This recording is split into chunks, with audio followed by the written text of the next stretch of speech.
يا كرام، اجتمعنا الليلة لا لنروي حكاية من حكايات الخيال، بل قصة لحن مغربي حقيقي خرج من قلب امرأة بسيطة صارت بصوتها مرآة للناس وصرخة للمنسيين في زوايا الوطن. إنها سعيدة فكري، ولدت في الدار البيضاء، ليس في قصر منيف ولا بين حنايا الأضواء، بل بين جدران بسيطة وبيت مغربي محافظ، حيث كانت الأحلام تخبأ تحت الوسائد وتغنى على عتبات الأمل. ومنذ نعومة أظافرها كانت تقلد عبد الهادي بالخياط تغني لجرح قديم، وترى في النغمة عزاء وفي الكلمة ملجأ، فكتبت أولى أغانيها وهي ابنة 12 عاما، كلمات خرجت من قلب صغير لكنه يحمل ما لا يحمله الكبار من إحساس صادق وحنين مغربي أصيل.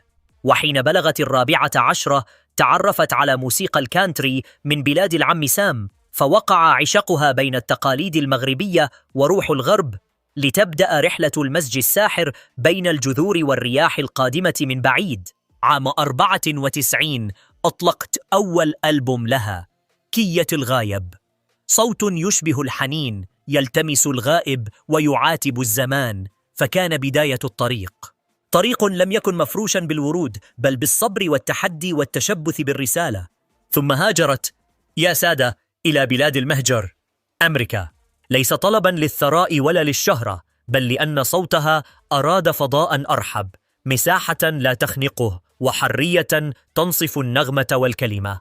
وفي الغربة ظلت تكتب، تسجل، ترسل الألحان كما يرسل العاشق رسالة بالدمع، حتى عادت بعد سنوات إلى وطنها الحبيب، فغنت في مهرجان موازين وغنت داخل السجون، لأنها كانت تقول: الفن ديالي ديال الناس اللي كي تألموا وكي حلموا، ماشي ديال الصالات والصفوف الأولى. وحين حاول أحد منظمي الحفلات أن يغنيها بلا مقابل، أن يسكت صوتها بقيمة بخسة، رفضت وانتصرت لكرامتها وقدمت شكوى وقالت: كرامة الفنان ماشي سلعة تتباع. غنت عن الهجرة، البطالة، الفقر، الظلم، حتى الحب عندها له نكهة الصمت والوفاء.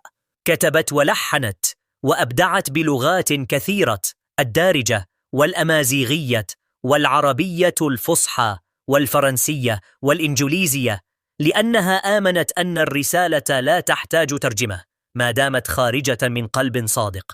غنت يا جبال الريف فبكى من سمعها.